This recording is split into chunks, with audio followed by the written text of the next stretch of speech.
Yeah, absolutely. Having just come off of a session with some economists talking about supply chain, quite surprising to me, they're rather optimistic that the Oh, supply chain issues that we're seeing now will probably rectify. And I'm not saying I'm on board with this entirely, but will rectify between 8 and 12 months from now. That's oh, sooner than I expected. And so knowing that, I think should kind of be placed in your shirt pocket as you're um, starting to talk with your boards and your city councils as, hey, we're hearing that these supply chain issues that will hit us later aren't such a problem because we really need to focus on feasibility right now. That's one of the most important aspects in this chain of steps that need to happen as munis and other utilities start to embark on this journey is to spend a lot of energy up front doing the feasibility study because the output of that is really what you get approval from your boards and your city councils for.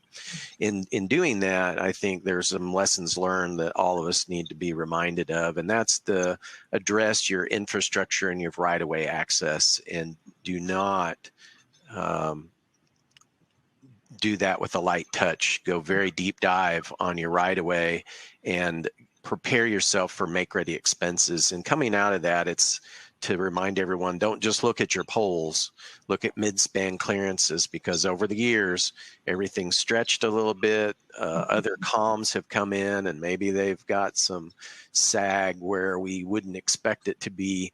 So mid-span was a big item that I think in a lot of ways surprises lots of right-of-way and infrastructure people.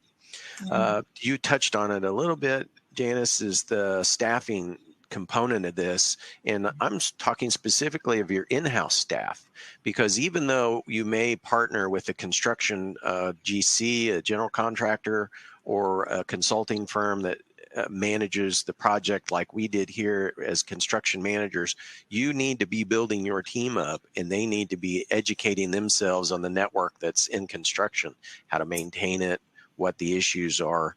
So think about those things ahead of time, and that includes specialized training. You may need to start now addressing the tools and trucks and all the other things that you're going to need to manage an 1,000-mile network or a 500-mile network, whatever it is that fits you. Those labor skills and field team components are huge, especially if you're going to leave them in a mode where they're going to digitally perform. And for us, we were transitioning during this project from paper construction plans, paper blueprints, if you will, to a digital construction platform that would stay with Springfield perpetually. So everything that we do from 2020 on was going to be in a single pane of glass for our workers, maintenance tickets, construction tickets, all that sort of stuff.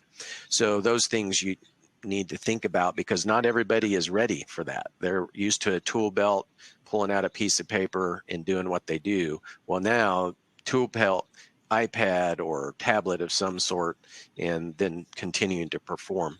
And with that, of course, the timeliness and budget spending is a big component of this. Is know what your expenditures are going to be throughout the construction, so that your finance department can manage cash flows and handle their treasury however they need to best benefit your utility. So in a nutshell, that was some of the things that I would touch on that we need to be thinking about today to kick off successful projects.